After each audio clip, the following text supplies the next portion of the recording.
नमस्ते जी। 100वीं श्रव्य कणिका सत्यार्थ प्रकाश स्वाध्याय एवं प्रवचन माला तृतीय समुल्लास के अंतर्गत अध्ययन अध्यापन विषय को जानने के लिए आप सभी धर्म प्रेमी महानुभावों का हार्दिक स्वागत है। हम गत श्रव्य कणिका में ऋचो अक्षरे परमे व्योमन यस्मिन् देवा अधि विश्वे निषेधुः यस्तन्न वेद किम ऋचा करिष्यति य इत्तद् विदुस्त इमे समासते ऋग्वेद 1/164-39 वे मंत्र की व्याख्या सुन रहे थे। इस विषय में थोड़ा सा जानना चाहिए कि प्रत्येक वेद मंत्र किसी न किसी देवता की स्तुति करता है, परंतु वेद प्रतिपाद्य में सब देवता एक महादेव की ओर संकेत करते हैं।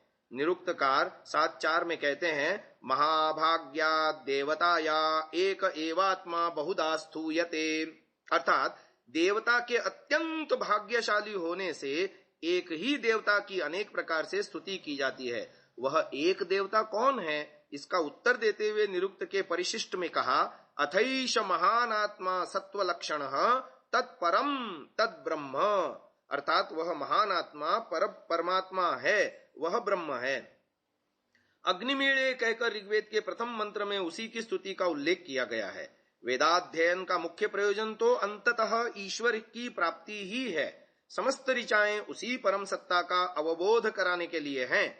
इसलिए ग्रंथकार ने ऋग्वेदादि भाष्य भूमिका के प्रतिज्ञा विषय में कहा, नैवेश्वरस्यैकस्मिन्नपि मंत्रार्थेत्यंत त्यागो भवति, अर्थात वेद के एक भी मंत्र का अर्थ करते समय ईश्वर परक अर्थ की उपेक्षा नहीं की जा सकती। हमें वेदों के पास इस पवित्र भाव के साथ जाना चाहिए कि वे हमें उस अक्षर ब्रह्म के पवित्र चरणों में पहुंचाने में सहायक होंगे। यदि ऐसा नहीं होता तो वेद का पढ़ना व्यर्थ है। यस्तन्न वेद किम ऋचा करिष्यति, इस सूक्ति का यही अभिप्राय है।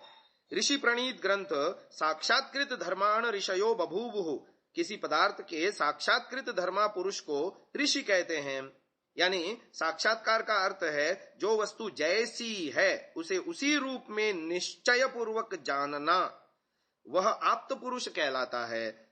आप्त पद आप्लृ व्याप्तौ धातु से बना, जिसका भाव है संपूर्ण जानकारी। ग्रंथकार ने आप्त पुरुष का लक्षण करते हुए लिखा, पूर्ण विद्वान धर्मात्मा परोपकार प्रिय सत्यवादी पुरुषार्थी जितेंद्रिय पुरुष जैसा अपनी आत्मा में जानता हो और जिससे सुख पाया हो, उसी के कथन की इच्छा से प्रेरित होकर मनुष्यों के कल्याणार्थ जो उपदेष्टा हो, वही आप्त कहता है। ऐसे ही आप्त पुरुषों के द्वारा प्रणीत ग्रंथ पढ़ने चाहिए। महानुभाव, इसके बाद क्रम आता है उपवेद का। इस प्रकार सब वेदों को पढ़ के आयुर्वेद अर्थात जो चरक सुश्रुत आदि ऋषि प्रणीत वैद्यक शास्त्र हैं, उनको अर्थ क्रिया शस्त्र छेदन भेदन लेप चिकित्सा निदान औषध पथ्य शरीर देश काल और वस्तु के गुणज्ञान पूर्वक 4 वर्ष के भीतर पढ़ावें। तदनंतर धनुर्वेद अर्थात जो राज संबंधी काम करना है, इसके 2 भेद हैं।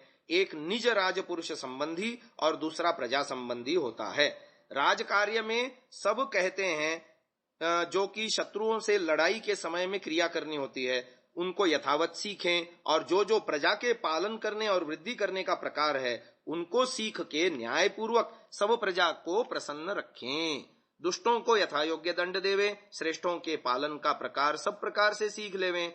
इस राज विद्या को 2-2 वर्ष में सीख कर गांधर्व वेद की, जिसको गान विद्या कहते हैं, उसमें स्वर राग रागिणी समय ताल ग्राम तान वादित्र नृत्य गीत आदि को भी यथावत सीखें, परंतु मुख्य करके सामवेद का गान वादित्र पूर्वक सीखें और नारद संहिता आदि जो आर्ष ग्रंथ हैं उनको पढ़ें।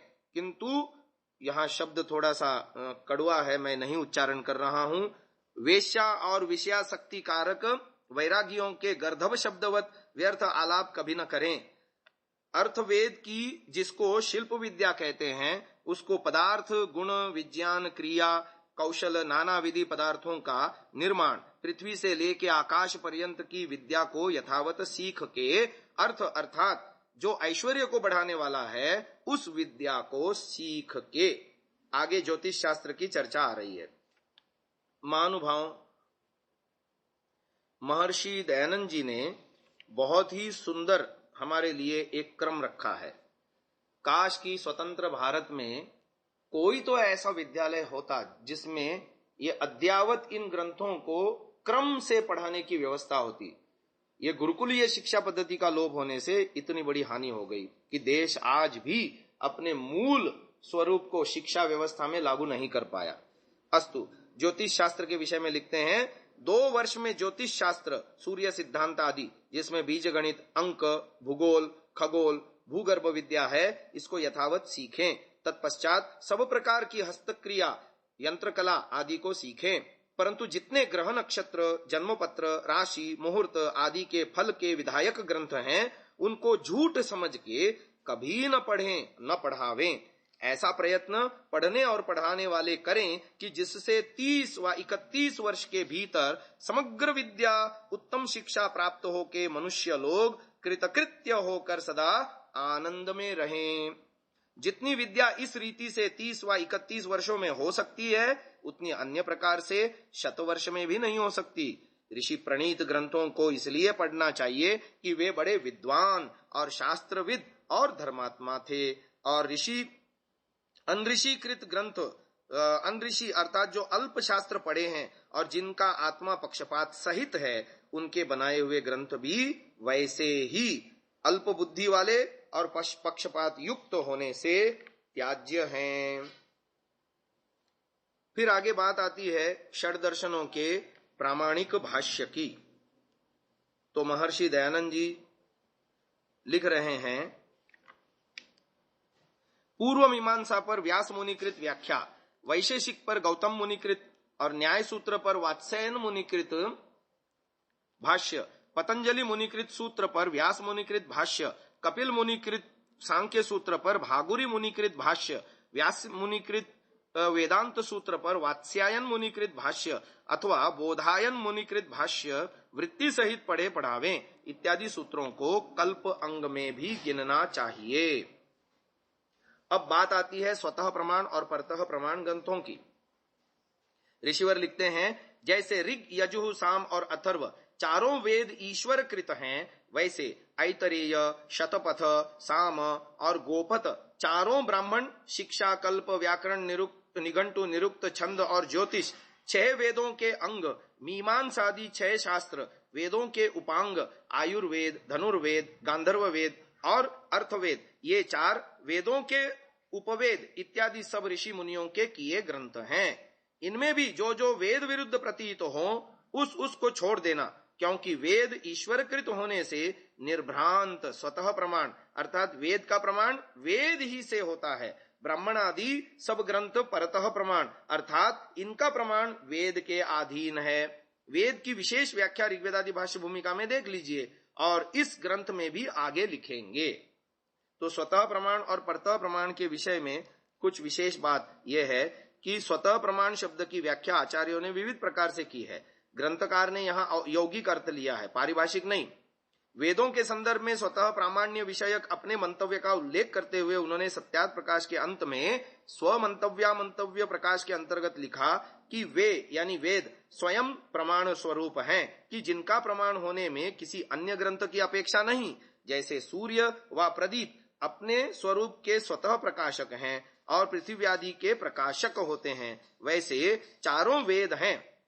वेद नित्यत्व के प्रकरण में उन्होंने कहा कि वेद के प्रामाण्य की सिद्धि के लिए अन्य प्रमाण का ग्रहण नहीं किया जाता, किंतु अन्य शास्त्रों के प्रमाण को साक्षी के समान समझना चाहिए, क्योंकि वे स्वतः प्रमाण हैं। सूर्य के जैसे सूर्य स्वयं प्रकाशित होता हुआ संसार के बड़े या छोटे पर्वत आदि से लेकर त्रसरेणु पर्यंत पदार्थों को प्रकाशित करता है, वैसे ही वेद स्वयं प्रकाशित होकर सब विद्याओं को प्रकाशित करता है। एतद विषयक अपने मंतव्य को वहां दृढ़ता पूर्वक इन शब्दों में ऋषिवर प्रस्तुत करते हैं, तत्र वेदेषु वेदानाम एव प्रामाण्यम स्वीकार्यम सूर्य प्रदीपवत, अर्थात वेद के विषय में जहां कहीं भी प्रमाण की आवश्यकता हो वहां सूर्य और दीपक के समान वेदों को ही प्रमाण लेना उचित है। जैसे सूर्य और दीपक अपने ही प्रकाश से प्रकाशमान होके सब द्रव्यों को प्रकाशित करते, वैसे ही वेद भी अपने प्रकाश से प्रकाशित होके अन्य ग्रंथों का भी प्रकाश करते हैं। उनके विश्वास का कारण यह है कि वेदों का ईश्वरोक्त होना।